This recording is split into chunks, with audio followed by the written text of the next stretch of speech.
I got this email from Devin, and it said, just had a long sleepless night tonight, but I had a thought to share with you. See, I just got a new job offer with a new large company, and it's pretty sweet.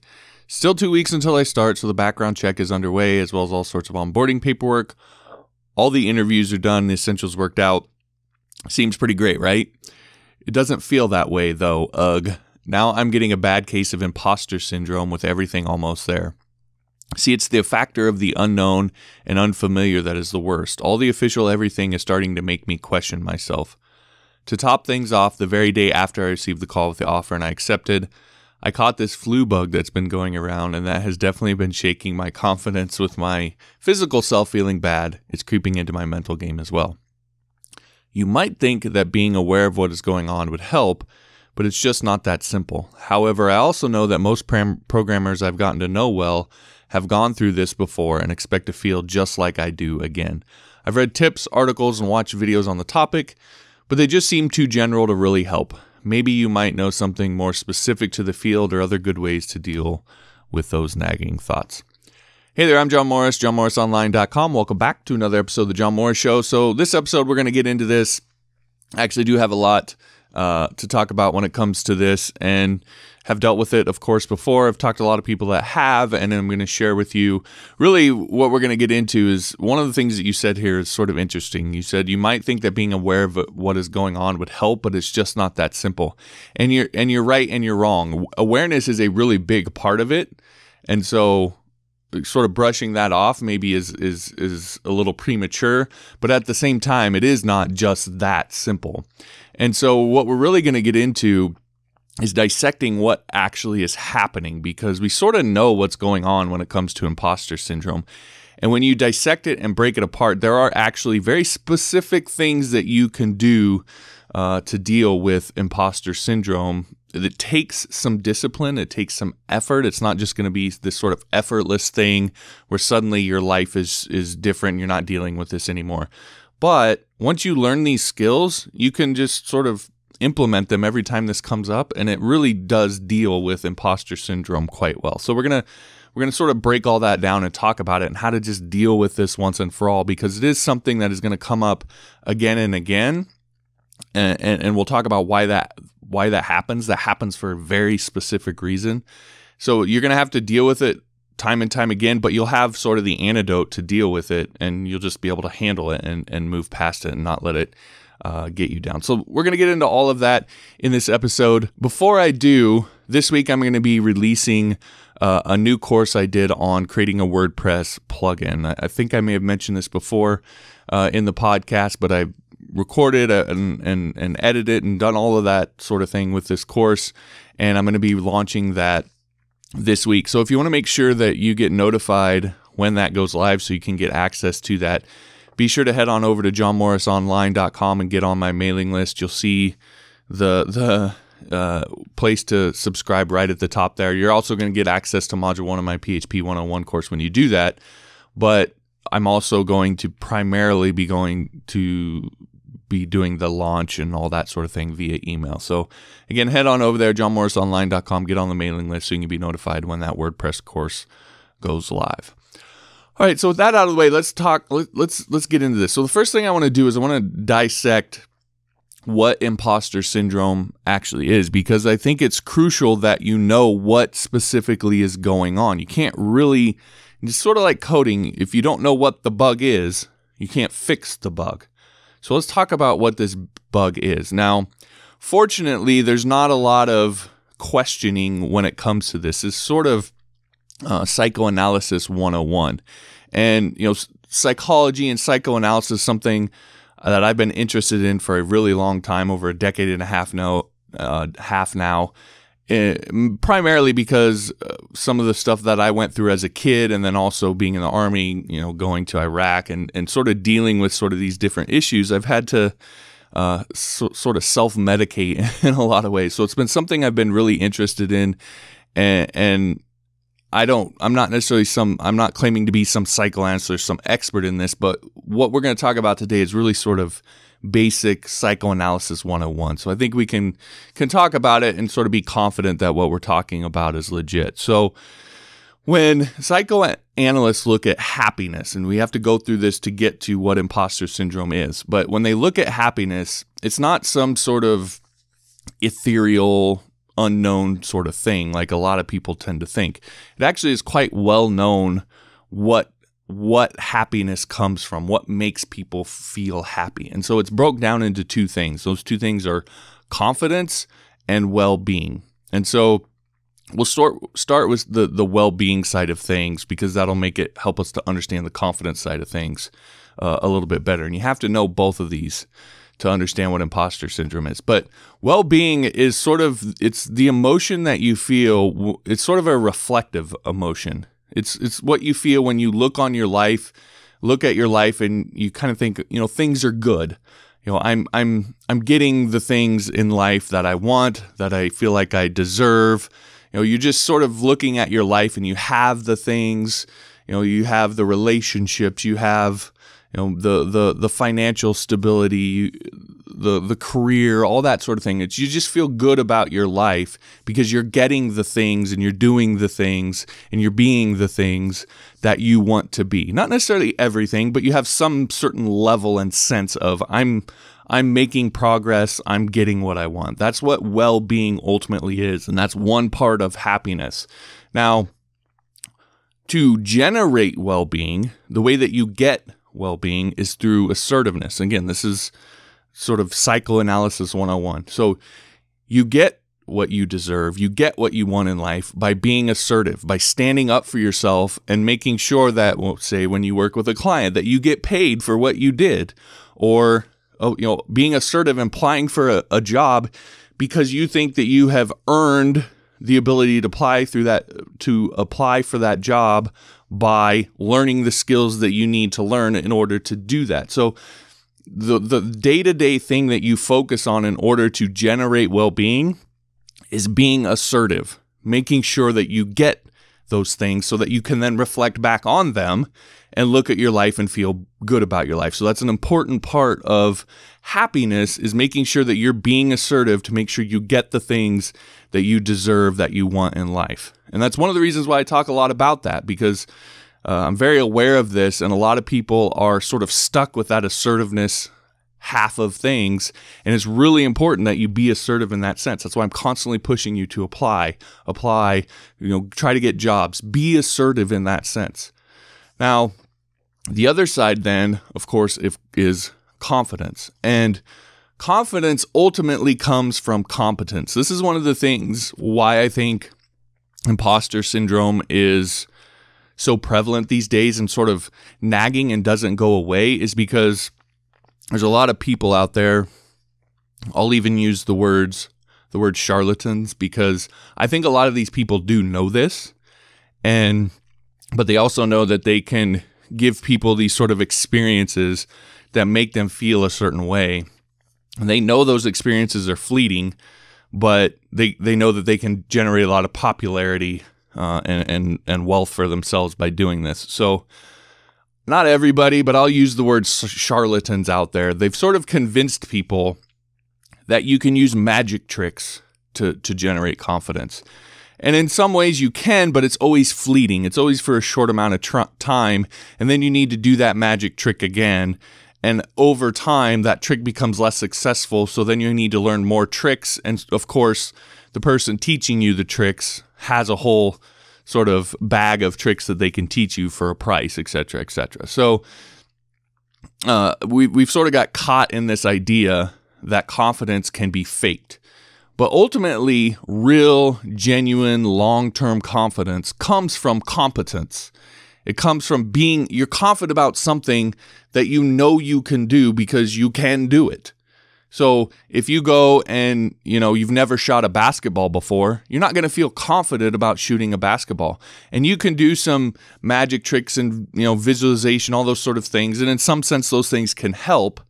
But eventually, in order to actually be truly confident about your ability to shoot a basketball, you need to sit there and shoot the basketball. And you need to do it over and over and over again until you get good enough to where when you shoot it, you're pretty confident that you're going to make it. Not because of some magic trick, but because you've shot 10,000 shots or whatever it is. So again, confidence comes from competence. However, in order to get that competence, you have to have the courage to go through everything that you're going to need to do, to shoot the 10,000 shots and have a bunch of them miss, go through the failure, all of the stuff that comes with learning a new skill that can stop you, that's scary, that can make you feel bad about yourself, all of those sorts of things. You need the courage to face those things in order to create competence, which then gives you confidence. And so the two things that we focus on when it comes to happiness are courage and assertiveness. In your day-to-day life, if you want to, generate as much happiness as you can, those are the two things that you need to constantly be focused on trying to do. Be courageous and be assertive. Now, in one sense, those two things, and this is where we get to imposter syndrome, in one sense, those two things sort of go hand in hand. They're in lockstep with each other. You maybe assert yourself a little bit and try something that's new and scary because you want to get something that you want out of life, like applying for a new job. So you engage in that assertiveness, but you've never done that before, so you don't have the confidence to go along with it. So there's some fear there about what's going to happen, and so you have to be courageous to go through with it and face the possibility of failing and actually do whatever it is. You have to actually go to the job and do the work and realize, oh, I am capable. I do know what I'm doing, and that's when the confidence comes through. So you're always sort of pushing your envelope with assertiveness, and then you have to follow through with that, with the courage to generate confidence.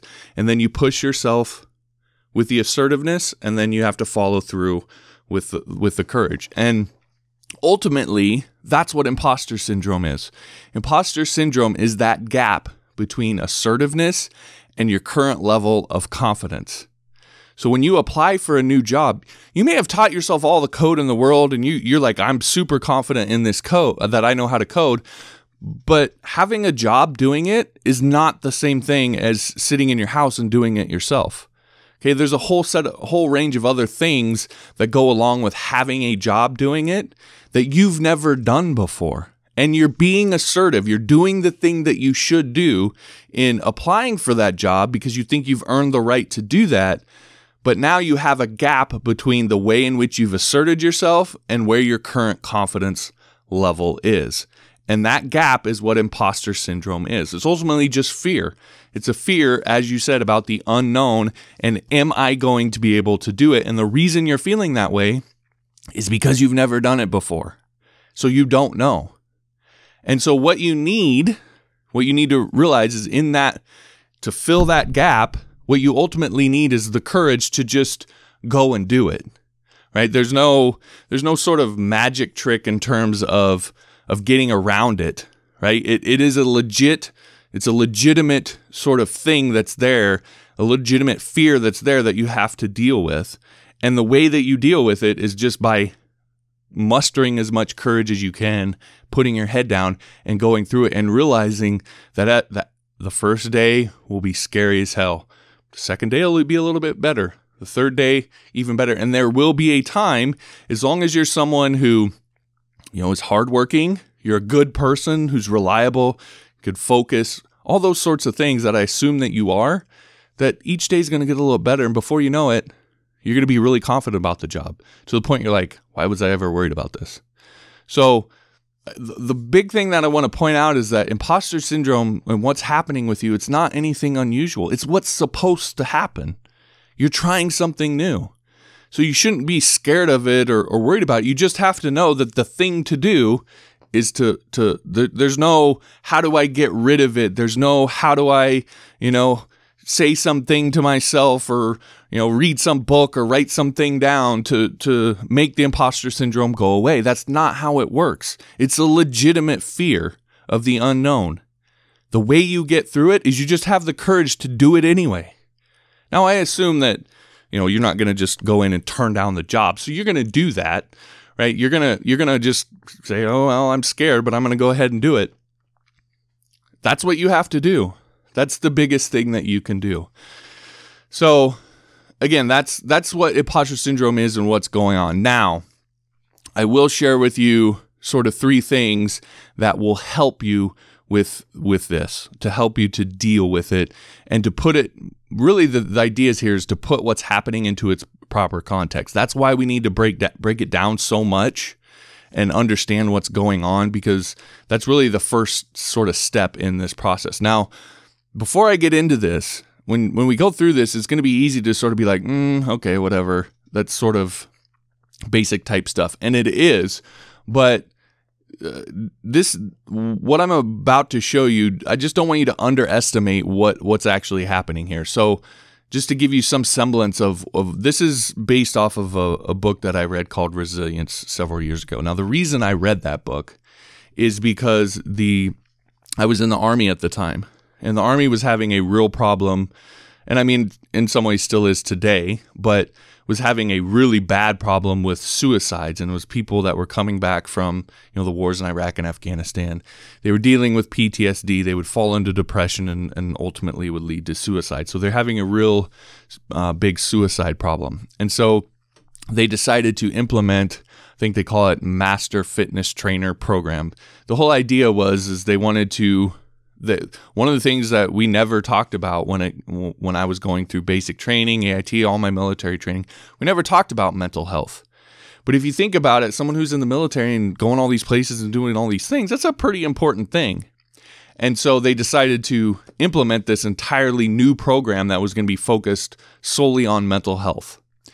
And the program that they decided to implement, or the people that they asked to help them create this program, were the people who wrote this book that I read. So the reason I read it is because the Army rolled out this program, and they referenced that it was the authors of these books. So I'm like, I'm going to go read the book.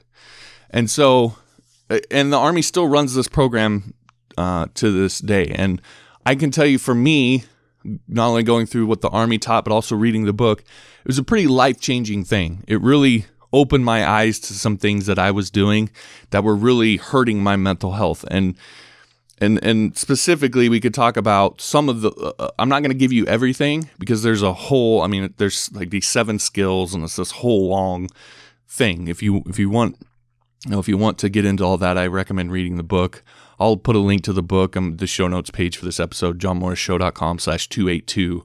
But I'm going to give you the most important things that are going to help you deal specifically with imposter syndrome. So the first thing in that is what you sort of mentioned, what we've kind of been talking about, is awareness. You have to know that it's happening, and you have to know what is happening and why it's happening in order for you to be able to do anything about it. And that's one part of it. But the big thing is for you to notice and catch yourself when it's happening. Okay, that's the biggest thing, is in the moment, for you to be able to have that awareness and that discipline to sort of take a step back from what's going on in your head and realize, okay, I'm going through imposter syndrome right now. That awareness is key, because until you do that in the moment, there's not a ton that you can do. You have to recognize that it's happening.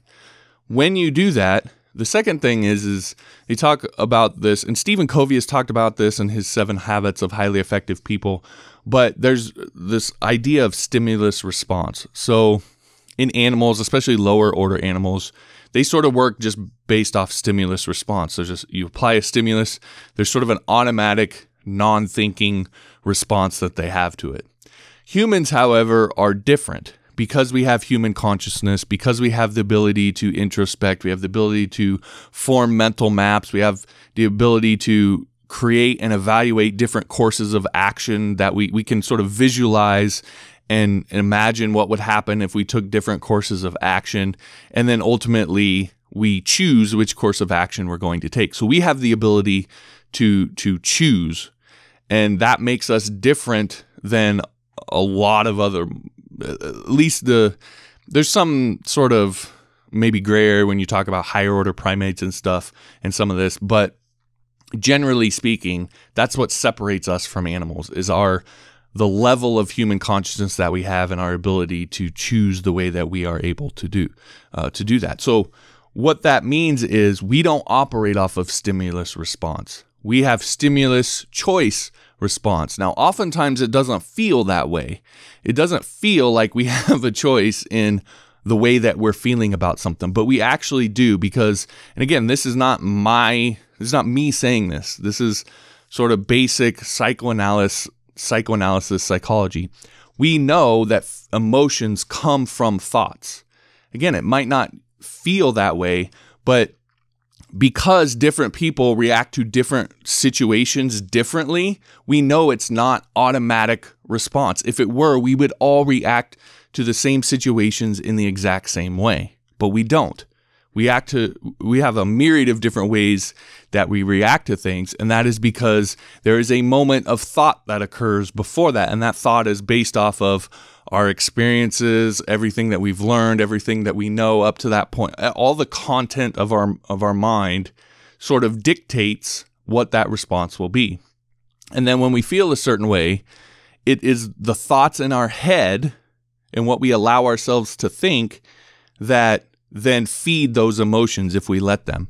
So we may have some sort of thing that happens to us. Let's say, we get in a car wreck, right? And it wasn't our fault. We had no control over the stimulus.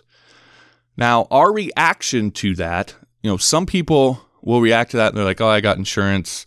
It's no big deal. Maybe they're wealthy and, the deductible's no big deal. And there's a set of thoughts that could lead to a reaction of, it's no big deal. Hey, it's okay. No problem. Are you okay? That sort of reaction. And people, I've been in wrecks where I've done that, and there's people that do that all the time. There's, of course, could be another reaction where it's maybe someone, this is their one car, they need to get to work, they're living paycheck to paycheck, and this accident is like a big deal. My life is literally going to fall apart. I've also had moments in my life where I've had that reaction. And so, again, it's the thoughts that ultimately control the emotions. Different mental content leads to different reactions, and then the thoughts that we allow ourselves to think in that moment will either feed those emotions or not. So the whole point of this second step is to understand that you have a choice in how you respond and allow yourself to feel, and it is your responsibility to not let yourself feed into those emotions and allow yourself to continue to feel worse and worse and worse. You have a choice. So if you don't want to feel that way, then don't feel that way. Think different thoughts. Now, I know immediately what people say, well, that's hard to do, right? Yeah, you can say that, but how do I actually do that? And that's the third piece of this. Now, we're going to talk about a mental trap. In the book and in their program, they talk about, I think it's 7 or 8 different mental traps that exist. But the one that I've noticed the most in myself and really other people that I think can be the most debilitating, and in particular when it comes to imposter syndrome, is what's called worst case scenario thinking. So that's the one that I want to talk about here. So what happens is we have some sort of stimulus. In your case, it is you applied for a new job and you got hired, and now you're having this sort of moment of fear where you have that gap between assertiveness and confidence, and that's making you feel a certain way. So what happens is we have this stimulus, and now we start to engage in worst case scenario thinking. Well, I've never done this before. What if I go there and, I start working and everybody realizes that I don't know what I'm doing, and they all start snickering behind my back, and, they start talking about how bad I am and why did they hire this guy? And then, something happened. I'm asked to do a project and I totally screw it up, and everybody knows that I screwed it up, and I get yelled at, and I ultimately get fired. And now how am I going to go apply for another job at another company when I just got fired at the one that I was working from? And I'm not going to be able to do coding at all. And but coding is what I really love. And I'm going to have to give it all up, and I'm going to have to do something I hate for the rest of my life. And I'm going to, that sort of pathway of one thing leads to another. And before you know it, it's like my life is ruined. Why did I even apply for this job? That sort of thing. That is worst case scenario thinking. And if you've ever, I'm sort of making light of it, but if you've ever experienced it, which I assume you have, you know how quickly that can happen, and how when you look back on it from a different perspective, how it does seem a little bit silly. So the way to deal with worst case scenario thinking is, again, understand that it is happening. Okay, I'm engaging in worst case scenario thinking. Second, to realize I have a choice whether or not to continue down this path. I'm not controlled by stimulus response. I have the ability to choose, and I can change the way I'm feeling by changing the way that I'm thinking, by not engaging in worst case scenario thinking anymore. And then one of the thing that they recommend, and that has worked wonders for me, is whenever you feel yourself going down the path of worst case scenario thinking, to engage in best case scenario thinking. So you've done this worst case scenario thinking, you become aware of it, you realized I have a choice here. So now what I'm going to do is, instead of continuing down that path, I'm going to outline a scenario in my head of best case scenario thinking. So you say to yourself, I got hired at this job. Yeah, I'm a little scared, but what if I get there and realize, wow, I'm better than everybody here. Like I just know a ton more than all these people. And what if everybody there realizes that too? And they decide after a week that I should be a senior developer, and they make me a senior developer. And I do so good being a senior developer that a month after that, they decide that I should be the CEO of the company. And let's say I become CEO of the company, and I do so well and make so much money, and I make some smart stock moves, and I actually am able to buy up a majority ownership in terms of stocks of this company, and I become, a 51% shareholder, and I basically own the company. And now I'm flying around in fancy jets and going to these meetings with fancy people, all in a couple months from now. And you'll look at that and you'll laugh, and you'll sort of roll your eyes like, that's silly. That's not going to happen. The thing to do is realize that all of the logical leaps that you made in your best case scenario thinking to get to you being the CEO flying around in fancy jets are the same silly logical leaps that you made in your worst case scenario thinking. That the best case scenario situation is as likely to happen as the worst case scenario thinking. They are both silly nonsense, and you should laugh and roll your eyes at both. And so what happens when you do that is, one, you can't just say, I'm not going to do this thing anymore, because your mind tends to get fixated. You have to do something else. You have to redirect your mental focus onto something else. So by going into best case scenario thinking, you're first just redirecting your mind off of worst case scenario thinking, which breaks the cycle in and of itself and gets you off of that in the first place. But then it also gets your mind to realize how stupid that worst case scenario that you made up in your head was. And your brain is a smart thing. Over time, it notices that you just pointed out to it that it was engaging in a fallacious, erroneous, wrong way of thinking, that mental process was silly and stupid. It notices that. And the more you do this, the more it starts to realize that is a bad sort of process and a bad habit, and it sorts to deprioritize those pathways. And what eventually happens, and I can tell you this from my own experience, any time where I feel sort of fear and I find myself start to even begin to get into a worst case scenario thinking, it's become sort of automatic for me. I may go through one or two iterations of this sort of worst case scenario. People notice I'm bad, and then I'll get fired. And it's sort of like my brain goes, wait a second, I know what's going on here. And I just sort of find myself automatically laughing and rolling my eyes at that. And I don't even have to engage in the best case scenario thinking. My brain already knows that what I was about to do was stupid, and it stops itself. And that's what happens over time. And you get to the point where you still, when it comes to big things, you're still going to feel it, and you still have to be disciplined and go through these processes when you're really feeling fear. But when it comes to smaller, simpler things, or things that maybe you've kind of dealt with before, your brain just sort of knows, and it starts to sort of do the work for you. It's a very fascinating part of the human experience. But so again, it does those two things. It gets you out of that cycle of worst case scenario thinking and breaks that chain, and also then over time works to make it less of a thing that affects you, to the point where you just sort of go throughout your life and you don't have to worry about that so much. Not that you never experience imposter syndrome, but you don't experience it on the level that you do when you don't deal with it. And this is why, if we sort of stepping back from all of this, this is why I think that people who, especially programmers, they tell you they've experienced imposter syndrome, and they say that it never goes away and you're always going to deal with it and so forth.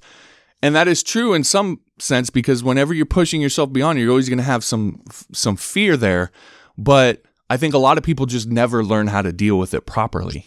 And so the bigger sort of the higher they go in their life and their career and so forth, the more scary it gets.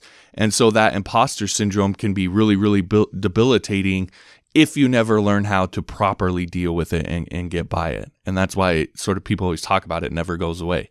You can make it subside substantially if you know how to deal with it. So anyway, that's what I wanted to give you in this episode. Hopefully that helps break it apart and really tear down exactly what it is and what to do when it comes to imposter syndrome. Now, speaking of imposter syndrome, one of the things that's really interesting about it is, whenever a lot of people that are developers tend to focus on just the code. And so they think if I know the code, then I'll be confident when I go to apply for the job, or I'll be confident when I go to try to take the freelance client or whatever. And what a lot of people quickly realize is that's not the case, right? It's a new thing. Freelancing is a new set of skills. Working at a job doing tech work is a different set of skills. Coding is a part of it, but there's all these other things that go with it. And so there's still going to be some fear there. But imagine if you weren't confident in your coding skills, if you hadn't actually done the work to get to a level where you knew that you knew what you were talking about. Imagine how much worse that imposter syndrome would be. So what I want to encourage you to do is to make sure that you get the skills to the level that you know what you're talking about when it comes to your coding skills. In particular, when it comes to PHP, I think one of the ways that you can do that is through my course at johnmorrisonline.com/PHP. And the big reason why is because I don't just show you what to type. I show you why. We talk a lot about the why behind the code, and you understanding not just the syntax of PHP, but programming principles, how to build professional applications, how to, understanding why we're writing something one way versus another, so that you get it at such a level that when you're done, you just feel like, okay, I know this inside and out. I know what I'm doing. That's my sort of goal for you with the course and why I created it in the way that I did. So again, you're always going to feel some fear when you go to apply for a job or whatever, but it's compounded and like 10 times worse if you don't have the coding, if you're not confident in your coding skills on top of that. That can make it just even worse. So again, I want to encourage you to make sure and get that part of it handled. The course, again, is at johnmorrisonline.com/PHP. That'll take you to the course on Udemy. That also includes a special coupon code for listeners of the show. And again, it helps support me in doing what I'm doing here with the show, so I'd appreciate that. All right, that'll do it for this episode. If you liked it, I'd appreciate it if you'd share it with somebody who could stand to hear this, whether it's individual or group. I know there's a lot of people that deal with imposter syndrome. I think there's a lot of people that could benefit from hearing this, so I'd appreciate if you'd share it with them. Also, if you want all the past episodes, plus all the subscribe links to subscribe on Android, iTunes, TuneIn, all that stuff, you can find that at johnmorrisshow.com. And finally, I'd appreciate if you'd rate and review the podcast over on iTunes. That helps to grow the show, get more people introduced to it, and all that.